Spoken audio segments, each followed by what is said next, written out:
திருவழிபாடு ஆண்டின் பொதுக்காலம் 10வது வாரம் புதன்கிழமை காலை புகழ் மாலை. ஆண்டவரே, எங்கள் இதழ்களை திறந்தருளும். நாங்களும் உம்மை புகழ்ந்திடுவோம். தந்தைக்கும் மகனுக்கும் தூய ஆவிக்கும் ஆட்சி உண்டாவதாக. தொடக்கத்தில் இருந்தது போல இப்போதும் எப்பொழுதும் என்றென்றும் இருப்பதாக. ஆமீன். அல்லேலூயா. அழைப்பு பல்லவியும் அழைப்பு திருப்பாடலும்.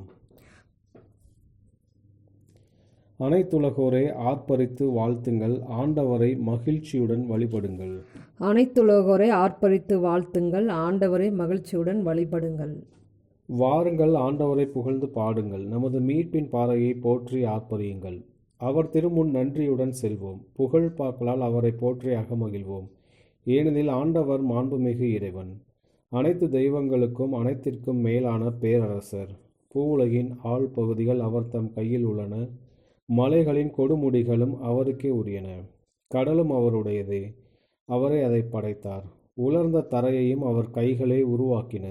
வாருங்கள், தாழ்பணிந்து அவரை தொழுவோம், நம்மை உருவாக்கிய ஆண்டவர் முன் முழந்தாளிடுவோம். அவரே நம் கடவுள், நாமோ அவரது மேய்ச்சலின் மக்கள், நாம் அவர் பேணி காக்கும் ஆடுகள். இன்று நீங்கள் அவரது குரலுக்கு செவி கொடுத்தால் எத்துணை நலம். அன்று மெரிபாவிலும் பாலை நிலத்தில் மாசாவிலும் செய்தது போல் உங்கள் இதயத்தை கடினப்படுத்தி கொள்ளாதீர்கள். அங்கே உங்கள் மூதாதையர் என்னை சோதித்தனர், என் செயல்களை கண்டிருந்தும் என்னை சோதித்து பார்த்தனர். 40 ஆண்டளவாய் அந்த தலைமுறை எனக்கு வெறுப்பூட்டியதால் நான் உரைத்தது. அவர்கள் உறுதியற்ற உள்ளம் கொண்ட மக்கள், என் வழிகளை அறியாதவர்கள். எனவே நான் சினமுற்று, நான் அளிக்கும் இலைப்பாற்றியின் நாட்டிற்குள் நுழையவே மாட்டார்கள் என்று ஆணையிட்டு கூறினேன். தந்தைக்கும் மகனுக்கும் தூய ஆவிக்கும் ஆட்சி உண்டாவதாக. தொடக்கத்தில் இருந்தது போல இப்போதும் எப்பொழுதும் என்றென்றும் இருப்பதாக. ஆமீன். அனைத்துலகோரே ஆர்ப்பரித்து வாழ்த்துங்கள், ஆண்டவரை மகிழ்ச்சியுடன் வழிபடுங்கள். அனைத்துலகோரை ஆர்ப்பரித்து வாழ்த்துங்கள், ஆண்டவரை மகிழ்ச்சியுடன் வழிபடுங்கள். பாசுரம். வையகம் நிறுவிய வல்லவனே இறைவா, இலங்கிடும் விண்வெளி எல்லாம் அமைத்தீர். இரவுக்கு நிலவினை ஒளித்தர வைத்தீர், பகலை ஆதவன் ஆளவும் செய்தீர். காரிருள் இரவு கலைந்து போனது, பாரினில் எழிலும் மலர்ந்ததுவே. வீரியமுடனே விழித்தெழும் உள்ளம் கோரியவற்றை செயல்படுத்திடவே. இதயம் நிறைந்து புகழ் இசைக்க புதிய நாள் எமை அழைக்கிறது. உதய ஒளியை விட ஒளிரும் உளத்துடன் இதமாய் இன்னிசை பாடிடுவோமே. வழுக்கும் வழியை தவிர்த்து நடப்போம், இழுக்கு நினைவை புறக்கணித்திடுவோம். பழிச்சொல் நாவை பாழ்படுத்தாமல் இழிவு சொல்லையும் விலக்கிடுவோமே. பகலவன் வரவால் பகல் ஒளி பெறுமே, அக ஒளி தருவது நம்பிக்கையே. மிக திடமுடனே நம்பிக்கை வளர்க, நிகரிலா அன்பும் பற்றி எரிக. நேயரம் வேண்டலேற்பீர் தந்தாய், உயர்நிலை வீற்றிருக்கும் மகனும் அச்சம் அகற்றும் ஆவியருடன் இச்சகம் என்றும் ஆளுகவே. ஆமீன். இறைவா, உமது வழி தூய்மையானது, மாபெரும் நம் இறைவனுக்கு நிகரான கடவுள் யார்? இறைவா, உமது வழி தூய்மையானது, மாபெரும் நம் இறைவனுக்கு நிகரான கடவுள் யார்? கடவுளை நோக்கி உரத்த குரலில் மன்றாடுகின்றேன். கடவுள் எனக்கு செவி சாய்த்தரல வேண்டுமென்று அவரை நோக்கி மன்றாடுகின்றேன். என் துன்ப நாளில் என் தலைவரை நாடினேன், இரவில் அயராது கைகோப்பினேன். ஆனாலும் என் ஆன்மா ஆறுதல் அடையவில்லை. கடவுளை நினைத்த போது நான் பெருமூச்சு விட்டேன். அவரை பற்றி சிந்தித்த போது என் மனம் சோர்வுற்றது. என் கண் இமைகள் மூடாதபடி செய்து விட்டீர். நான் கலக்கமுற்றிருக்கிறேன், என்னால் பேச இயலவில்லை. கடந்த நாட்களை நான் நினைத்து பார்க்கின்றேன், முற்கால ஆண்டுகளை பற்றி சிந்தித்து பார்க்கின்றேன். இரவில் என் பாடலை பற்றி நினைத்து பார்த்தேன், என் இதயத்தில் சிந்தித்தேன். என் மனம் ஆய்வு செய்தது, என் தலைவர் என்றென்றும் கைவிட்டு விடுவாரோ, இனி ஒருபோதும் ஆதரவளிக்க மாட்டாரோ? அவரது பேரன்பு முற்றிலும் மறைந்து விடுமோ? அவரது வாக்குறுதி தலைமுறை தலைமுறையாய் அற்று போய் விடுமோ? கடவுள் இரக்கம் காட்ட மறந்து விட்டாரோ? அல்லது சினங்கொண்டு தமது இரக்கத்தை நிறுத்தி விட்டாரோ? அப்பொழுது நான், உன்னதரின் வழக்கை மாறுபட்டு செயலாற்றுவது என்னை வருத்துகிறது என்றேன். ஆண்டவரை, உம் செயல்களை நான் நினைவு கூறுவேன். முற்காலத்தில் நீ செய்த வியத்தகு செயல்களை நான் நினைத்து பார்ப்பேன். உம் செயல்கள் யாவையும் பற்றி நான் தியானிப்பேன். உம் வலிமை மிகு செயல்களில் என் மனதை செலுத்துவேன். இறைவா, உமது வழி தூய்மையானது, மாபெரும் நம் இறைவனுக்கு நிகரான கடவுள் யார்? அரியணை செய்யும் இறைவன் நீர் ஒருவரே. மக்கள் இனங்களிடையே உமது ஆற்றலை நீர் விளங்க செய்தீர். யாக்கோப் யோசேப் என்போரின் புதல்வரான உம் மக்களை நீர் உமது புயத்தால் மீட்டு கொண்டீர். இறைவா, வெள்ளம் உம்மை பார்த்தது, ஆழ்கடலும் கலக்கமுற்றன. வெள்ளம் உம்மை பார்த்தது, வெள்ளம் உம்மை பார்த்து நடுக்கமுற்றது, ஆழ்கடலும் கலக்கமுற்றன. கார்முகில்கள் மழை பொழிந்தன, மேகங்கள் இடி முழங்கின, உம் அம்புகள் எத்திக்கும் பறந்தன. உமது இடி முழக்கம் கடும் புயலில் ஒலித்தது, மின்னல்கள் பூவுலகில் ஒளி பாய்ச்சின. மண்ணுலகம் நடுங்கி அதிர்ந்தது. கடலுக்குள் உமக்கு வழி அமைத்தீர், வெள்ளத்திரளிடையே உமக்கு பாதை ஏற்படுத்தினீர். ஆயினும் உம் அடிசுவடுகள் எவருக்கும் தென்படவில்லை. மோசே, ஆரோன் ஆகியோரின் கைகளை கொண்டு மந்தை என உம் மக்களை அழைத்து சென்றீர். தந்தைக்கும் மகனுக்கும் தூய ஆவிக்கும் ஆட்சி உண்டாவதாக. தொடக்கத்தில் இருந்தது போல இப்போதும் எப்போதும் என்றென்றும் இருப்பதாக. ஆமேன். இறைவா, உமது வழி தூய்மையானது. மாபெரும் நம் இறைவனுக்கு நிகரான கடவுள் யார்? இறைவா, உமது வழி தூய்மையானது. மாபெரும் நம் இறைவனுக்கு நிகரான கடவுள் யார்? ஆண்டவரை முன்னிட்டு என் இதயம் மகிழ்கின்றது, ஆண்டவரில் என் ஆற்றல் உயர்கின்றது. ஆண்டவரை முன்னிட்டு என் இதயம் மகிழ்கின்றது, ஆண்டவரில் என் ஆற்றல் உயர்கின்றது. ஆண்டவரை முன்னிட்டு என் இதயம் மகிழ்கின்றது, ஆண்டவரில் என் ஆற்றல் உயர்கின்றது. என் வாய் என் எதிரிகளை பழிக்கின்றது, ஏனெனில் நான் நீர் அளிக்கும் மீட்பில் களிப்படைகிறேன். ஆண்டவரை போன்ற தூயவர் வேறு எவரும் இலர், உம்மையன்றி வேறு எவரும் இலர். நம் கடவுளை போன்ற வேறு பாறை இல்லை. இருமாப்புடன் இனி பேச வேண்டாம், உங்கள் வாயில் வீம்பு வெளிப்பட வேண்டாம். ஏனெனில் ஆண்டவர் அறிவின் இறைவன், செயல்களின் அளவை எடை போடுபவர் அவரே. வலியோரின் வில்கள் உடைப்படுகின்றன, தடுமாறினோர் வலிமை பெறுகின்றனர். நிறைவுடன் வாழ்ந்தோர் கூலிக்கு உணவு பெறுகின்றனர். பசியுடன் இருந்தோர் பசி தீர்ந்தார் ஆகியுள்ளனர். மலடி எழுவரை பெற்றெடுத்துள்ளாள், பல புதல்வரை பெற்றவளோ தனியல் ஆகின்றாள். ஆண்டவர் கொள்கிறார், உயிரும் தருகின்றார். பாதாளத்தில் தள்ளுகிறார், உயர்த்துகின்றார். ஆண்டவர் ஏழையாக்குகிறார், செல்வராக்குகின்றார். தாழ்த்துகிறார், மேன்மைப்படுத்துகின்றார். புழுதியினின்று அவர் ஏழைகளை உயர்த்துகின்றார், குப்பையினின்று வறியவரை தூக்கி விடுகின்றார். உயர்குடியினரோடு அவர்களை அமர்த்துகின்றார், மாண்புறு அரியணையை அவர்களுக்கு உரிமையாக்குகின்றார். உலகின் அடித்தளங்கள் ஆண்டவருக்கு உரியவை, அவற்றின் மேல் அவர் உலகை நிறுவினார். தம்மில் பற்று கொண்டோர் காலடிகளை அவர் காப்பார். தீயோர் இருளுக்கு இரையாவர், ஏனெனில் ஆற்றலால் எவரும் வலியவராவதில்லை. ஆண்டவரை வெறுப்போர் எதிர்ப்போர் நொறுக்கப்படுவர். அவர் அவர்களுக்கு எதிராக வானில் இடி முழங்க செய்வார். ஆண்டவர் உலகின் எல்லை வரை தீர்ப்பிடுவார், தம் அரசருக்கு வலிமை தருவார். தாம் திருப்பொழிவு செய்தவரின் ஆற்றலை உயர்த்துவார். தந்தைக்கும் மகனுக்கும் தூய ஆவிக்கும் ஆட்சி உண்டாவதாக. தொடக்கத்தில் இருந்தது போல இப்போதும் எப்பொழுதும் என்றென்றும் இருப்பதாக. ஆமேன். ஆண்டவரை முன்னிட்டு என் இதயம் மகிழ்கின்றது, ஆண்டவரில் என் ஆற்றல் உயர்கின்றது. ஆண்டவரை முன்னிட்டு என் இதயம் மகிழ்கின்றது, ஆண்டவரில் என் ஆற்றல் உயர்கின்றது. ஆண்டவர் ஆட்சி செய்கின்றார், பூ உலகம் மகிழ்வதாக. ஆண்டவர் ஆட்சி செய்கின்றார், பூ உலகு மகிழ்வதாக. ஆண்டவர் ஆட்சி செய்கின்றார், பூ உலகு மகிழ்வதாக. திரளான தீவு நாடுகள் களி கூர்வனவாக. மேகமும் காரு இருளும் அவரை சூழ்ந்துள்ளன. நீதியும் நேர்மையும் அவரது அரியணையின் அடித்தளம். நெருப்பு அவர் முன் செல்கின்றது, சுற்றிலும் உள்ள அவர் தம் எதிரிகளை சுட்டெரிக்கின்றது. அவர் தம் மின்னல்களை பூ உலகை ஒளிர்விக்கின்றது, மண்ணுலகம் அதை கண்டு நடுங்குகின்றது. ஆண்டவர் திருமுன், அனைத்து உலகின் தலைவர் திருமுன் மலைகள் மெழுகென உருகுகின்றன. வானங்கள் அவரது நீதியை அறிவிக்கின்றன, அனைத்து மக்களும் அவரது மாட்சியை காண்கின்றார்கள். உருவங்களை வழிபடுவோரும் சிலைகள் பற்றி பெருமை கொள்வோரும் வெட்கத்திற்கு உள்ளாவர். அனைத்து தெய்வங்களே, அவரை தாழ்ந்து பணியுங்கள். ஆண்டவரை உம் நீதி தீர்ப்புகளை சீயோன் கேட்டு மகிழ்கின்றது. யூதாவின் நகர்கள் களி கூறுகின்றன, ஏனெனில் ஆண்டவரை உலக அனைத்தும் ஆளும் உன்னதர் நீர். அனைத்து தெய்வங்களுக்கும் மேலானவர் நீரே. தீமை வெறுப்போர் மீது ஆண்டவர் அன்பு கூறுகின்றார். அவர் தம் பற்றுமிகு அடியார்களின் உயிரை பாதுகாக்கின்றார். பொல்லாரின் கையிலின்று அவர்களை விடுவிக்கின்றார். நேர்மையாளர்க்கென ஒளியும் நேரிய உள்ளத்தோர்க்கென மகிழ்ச்சியும் விதைக்கப்பட்டுள்ளன. நேர்மையாளர்களை ஆண்டவரில் களி கூறுங்கள், அவரது தூய்மையை நினைத்து அவரை புகழுங்கள். தந்தைக்கும் மகனுக்கும் தூய ஆவிக்கும் ஆட்சி உண்டாவதாக. தொடக்கத்தில் இருந்தது போல இப்போதும் எப்போதும் என்றென்றும் இருப்பதாக. ஆமேன். ரோமருக்கு எழுதிய திருமுகத்திலிருந்து வாசகம். கிறிஸ்துவின் அன்பிலிருந்து நம்மை பிரிக்கக்கூடியது எது? வேதனையா, நெருக்கடியா, இன்னலா, பட்டினியா, ஆடையின்மையா, இடரா, சாவா? எதுதான் நம்மை பிரிக்க முடியும்? ஆயினும் நம்மேல் அன்பு கூர்ந்தவரின் செயலால் மேற்கூறியவை அனைத்திலும் நாம் வெற்றி மேல் வெற்றி அடைகிறோம். ஆண்டவரின் அருள்வாக்கு. இறைவனுக்கு நன்றி. எல்லா காலத்திலும் நான் ஆண்டவரை புகழ்வேன். எல்லா காலத்திலும் நான் ஆண்டவரை புகழ்வேன். அவரது புகழ் எந்நாளும் என் இதழ்களில் இருக்கும். எல்லா காலத்திலும் நான் ஆண்டவரை புகழ்வேன். தந்தைக்கும் மகனுக்கும் தூய ஆவிக்கும் ஆட்சி உண்டாவதாக. எல்லா காலத்திலும் நான் ஆண்டவரை புகழ்வேன். முதல் வாசகம். யோசுவா நூலிலிருந்து வாசகம்.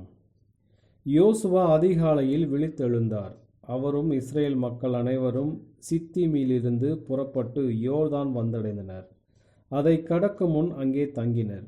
3 நாட்கள் கழிந்த பின் மேற்பார்வையாளர் பாளையமெங்கும் போய் மக்களுக்கு கட்டளையிட்டு கூறியது: உங்கள் கடவுளாகிய ஆண்டவரின் உடன்படிக்கை பேழையை லேவிய குருக்கள் தூக்குவதை நீங்கள் பார்க்கும்போது உங்கள் இடங்களிலிருந்து புறப்பட்டு அதன் பின்னால் செல்ல வேண்டும். ஆயினும் உங்களுக்கும் அதற்கும் 2000 அடி இடைவெளி இருக்கட்டும். யாரும் அதன் அருகில் செல்ல வேண்டாம். நீங்கள் செல்லும் வழி உங்களுக்கு தெரிய வேண்டும், ஏனெனில் நீங்கள் அவ்வழியில் இதுவரை சென்றதில்லை. யோசுவா மக்களிடம், உங்களை தூய்மையாக்கிக் கொள்ளுங்கள். நாளை ஆண்டவர் உங்களிடையே வியத்தகு செயல்கள் புரிவார் என்றார். யோசுவா குருக்களிடம், உடன்படிக்கை பேழையை தூக்கி பிடியுங்கள், மக்கள் முன் கடந்து செல்லுங்கள் என்றார். அவ்வாறே அவர்களும் உடன்படிக்கை பேழையை தூக்கி கொண்டு மக்கள் முன் சென்றனர். ஆண்டவர் யோசுவாவிடம், இன்று இஸ்ரேலர் அனைவரின் பார்வையில் உன்னை உயர்த்தத் தொடங்குகிறேன். அதனால் நான் மோசேயுடன் இருந்தது போல் உன்னோடும் இருப்பேன் என்று அவர்கள் அறிந்து கொள்வார்கள். உடன்படிக்கை பேழையை தூக்கி வரும் குருக்கள் யோர்தான் ஆற்றங்கரைக்கு வந்தவுடன் அங்கேயே நிற்குமாறு அவர்களுக்கு கட்டளையிடு என்றார். யோசுவா இஸ்ரேல் மக்களிடம், இங்கே வாருங்கள், உங்கள் கடவுளாகிய ஆண்டவரின் வார்த்தைகளை கேளுங்கள். வாழும் இறைவன் உங்களிடையே இருக்கின்றார் என்று இதனால் அறிவீர்கள். அவர் உங்கள் முன்னிலிருந்து கானானியர், இத்தியர், இவ்வியர், பெரிசியர், கிர்காசியர், எமோரியர், எபூசியர் ஆகியோரை விரட்டி விடுவார். இதோ உலக அனைத்தின் ஆண்டவரது உடன்படிக்கை பேழை உங்கள் முன் யோர்தானை கடக்கின்றது.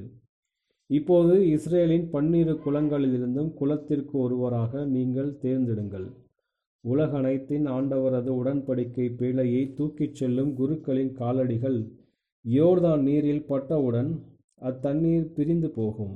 மேற்பகுதியிலிருந்து ஓடிவரும் தண்ணீர் குவியலாக நிற்கும் என்றார்.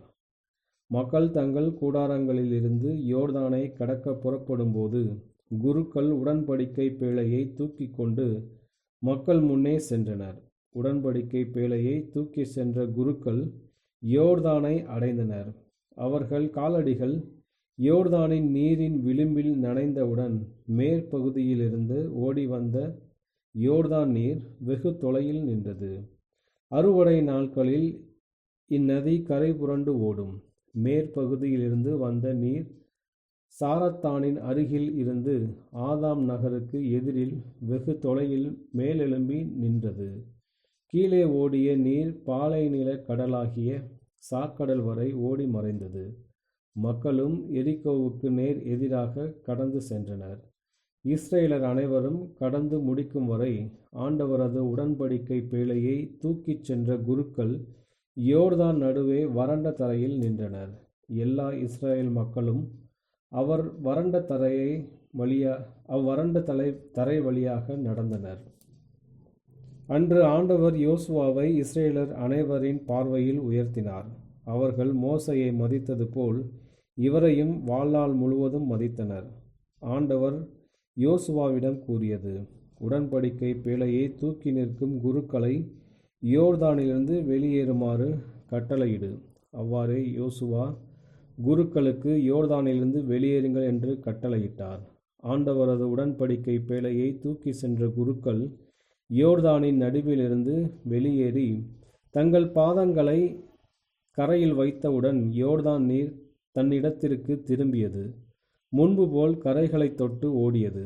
முதல் மாதத்தின் 10ஆம் நாளன்று மக்கள் யோர்தானிலிருந்து வெளியேறினர்.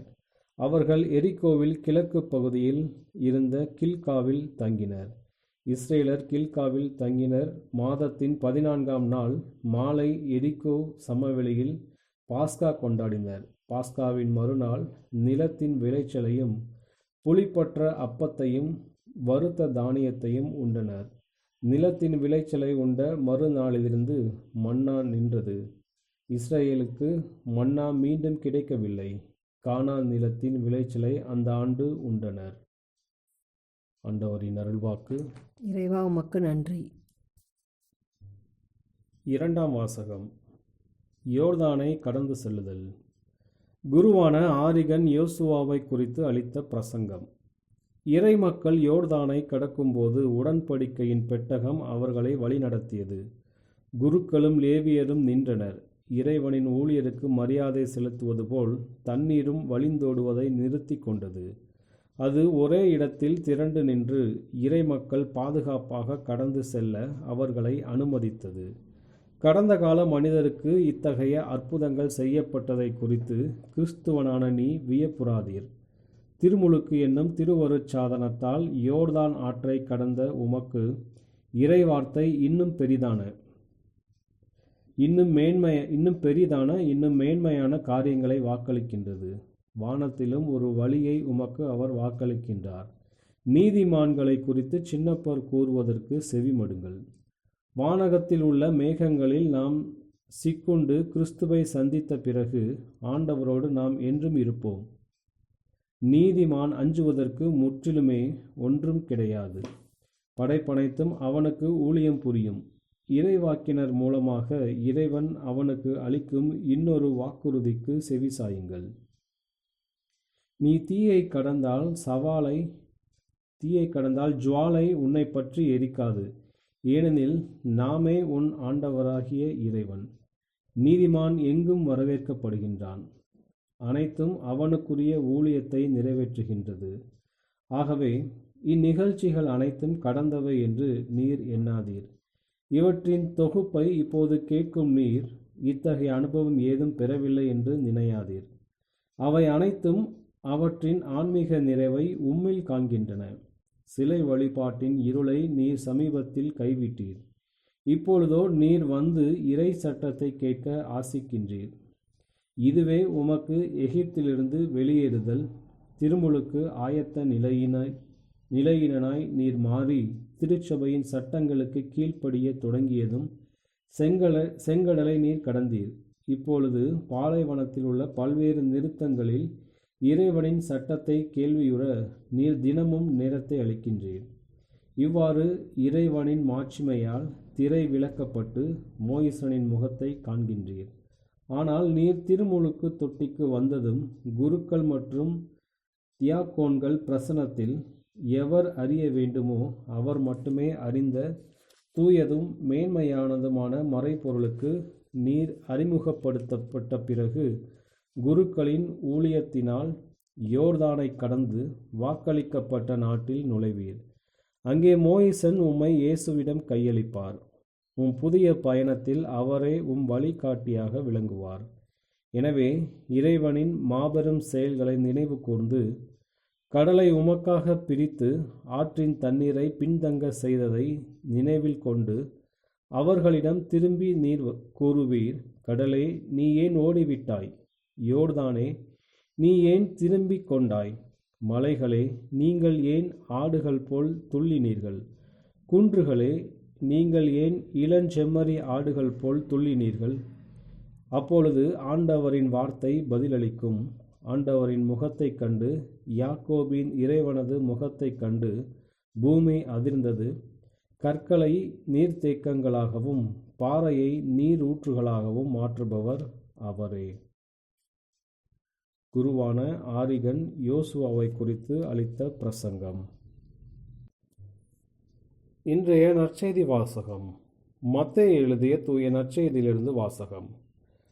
அக்காலத்தில் இயேசு தம் சீடரை நோக்கி கூறியது, திருச்சட்டத்தையோ இறை வாக்குகளையோ நான் அழிக்க வந்தேன் என நீங்கள் எண்ண வேண்டாம். அவற்றை அழிப்பதற்கல்ல, நிறைவேற்றுவதற்கே வந்தேன். விண்ணும் மண்ணும் ஒளிந்து போகும் முன் திருச்சட்டம் யாவும் நிறைவேறும். அதன் ஒரு சிற்றெழுத்தோ ஒரு புள்ளியோ ஒழியாது என உறுதியாக உங்களுக்கு சொல்லுகிறேன். எனவே இக்கட்டளைகளில் மிக சிறியது ஒன்றையேனும் மீறி அவ்வாறே மக்களுக்கும் கற்பிக்கிறவர் விண்ணரசில் மிக சிறியவர் என கருதப்படுவார். இவை அனைத்தையும் கடைபிடித்து கற்பிக்கிறவரோ விண்ணரசில் பெரியவர் என கருதப்படுவார். ஆண்டவரின் அருள்வாக்கு. கிறிஸ்துவே உமக்கு புகழ். சக்கரியாவின் பாடலும் முன்மொழியும். நம் வாழ்நாள் எல்லாம் புனிதத்தோடு ஆண்டவருக்கு பணிபுரிவோம். நம் வாழ்நாள் எல்லாம் புனிதத்தோடு ஆண்டவருக்கு பணிபுரிவோம். இஸ்ரேலின் கடவுளாகிய ஆண்டவரை போற்றுவோம். ஏனெனில் அவர் தம் மக்களை தேடி வந்து விடுவித்தருளினார். தம் தூய இறைவாக்கின வாயினால் தொடக்கம் முதல் அவர் மொழிந்தபடியே அவர் தம் ஊழியராகிய தாவீதின் குடும்பத்தில் வல்லமையுடைய மீட்பர் ஒருவர் நமக்காக தோன்ற செய்தார். நம் பகைவரிடந்து நம்மை வெறுப்போர் அனைவரும் பிடியிலிருந்து நம்மை மீட்பார். அவர் நம் மூதாதையருக்கு இரக்கம் காட்டி தமது தூய உடன்படிக்கையின் நம் தந்தையாகிய ஆபிரகாமுக்கு அவர் இட்ட ஆணையை நிறைவேற்ற நினைவு கூர்ந்தார். இவ்வாறு நாம் பகைவரின் பிடியிலிருந்து விடுவிக்கப்பட்டு தூய்மையோடும் நேர்மையோடும் வாழ்நாள் எல்லாம் அச்சமின்றி அவர் திருமுன் பணி செய்யுமாறு வழிவகுத்தார். குழந்தாய், நீ உன்னத கடவுளின் இறைவாக்கின எனப்படுவாய். ஏனெனில் பாவ மன்னிப்பால் வரும் மீட்பை அவர் தம் மக்களுக்கு அறிவித்து ஆண்டவருக்கான வழியை செம்மைப்படுத்த அவர் முன்னே செல்வாய். இருளிலும் இறப்பின் பிடியில் இருப்போருக்கு ஒளி தரவும் நம்முடைய கால்களை அமைதி வழியில் நடக்க செய்யவும் நம் கடவுளின் பரிவுள்ளத்தாலும் இரக்கத்தாலும் விண்ணிலிருந்து விடியல் நம்மை தேடி வருகிறது. தந்தைக்கும் மகனுக்கும் தூய ஆவிக்கும் ஆட்சி உண்டாவதாக. தொடக்கத்தில் இருந்தது போல இப்போதும் எப்போதும் என்றென்றும் இருப்பதாக. ஆமீன். நம் வாழ்நாள் எல்லாம் புனிதத்தோடு ஆண்டவருக்கு பணிபுரிவோம். நம் வாழ்நாள் எல்லாம் புனிதத்தோடு ஆண்டவருக்கு பணிபுரிவோம். மன்றாட்டுகள். கிறிஸ்துவின் அன்பிலிருந்து நம்மை எதுவும் பிரிக்க முடியாது. ஏனெனில் உலகம் முடியும் மட்டும் அவர் திருச்சபையோடு இருப்பதாக வாக்களித்தார். அவரது வாக்குறுதியில் நம்பிக்கை கொண்டு நாம் மன்றாடுவோம். ஆண்டவராக இயேசுவே எம்மோடு தங்கும். உமது அன்பினால் நாங்கள் எல்லாவற்றிலும் வெற்றி பெறுகிறோம். உமது பாதுகாப்பில் எங்களை இன்று ஏற்றுக்கொள்ளும். ஆண்டவராக இயேசுவே எம்மோடு தங்கும். உமது தூய ஆவியாரின் அன்பு எங்கள் உள்ளங்களில் நிறைந்திருப்பதாக. இதனால் நாங்கள் இந்நாளை உமக்கென புனிதப்படுத்துவோமாக.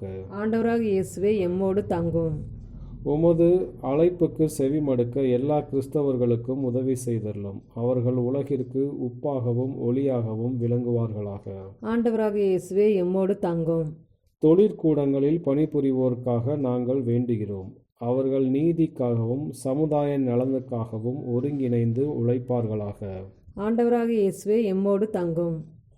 நம்முடைய தனிப்பட்ட மன்றாட்டுகள். ஆண்டவரின் இறைவேண்டல். விண்ணுலகில் இருக்கிற எங்கள் தந்தையே, உமது பெயர் தூயது என போற்றப் பெறுக. உமது ஆட்சி வருக. உமது திருவுளம் விண்ணுலகில் நிறைவேறுவது போல மண்ணுலகிலும் நிறைவேறுக. எங்கள் அன்றாட உணவை இன்று எங்களுக்கு தாரும். எங்களுக்கு எதிராக குற்றம் செய்வோரை நாங்கள் மன்னிப்பது போல எங்கள் குற்றங்களை மன்னியும். எங்களை சோதனைக்கு உட்படுத்தாதையும் தீமையிலிருந்து எங்களை விடுவித்தரலாம். கிறிஸ்துவின் சமாதானம் ஆன்மாவோடு இருப்பதாக. இறுதி மன்றாட்டு. ஆண்டவரே, உமது தூய ஒளியை எமது இதயங்களில் பொழிந்தருளும். நாங்கள் உமது கட்டளைகளின் பாதையில் இடைவிடாது நடப்பதால் எந்நாளும் நாங்கள் ஏமாற்றப்பட்டு தவறில் விழாதிருக்க செய்தருளும். உம்மோடு தூய ஆவியின் ஒன்றிப்பில் இறைவனாய் என்றென்றும் வாழ்ந்து ஆட்சி செய்கின்ற எங்கள் ஆண்டவரும் உமது திருமகனுமாகிய இயேசு கிறிஸ்து வழியாக உம்மை மன்றாடுகிறோம். ஆமீன். ஆண்டவர் நம்மை ஆசீர்வதித்து தீமைகள் அனைத்திலிருந்து பாதுகாத்து நிலைவாழ்வுக்கு அழைத்துச் செல்வாராக. ஆமீன்.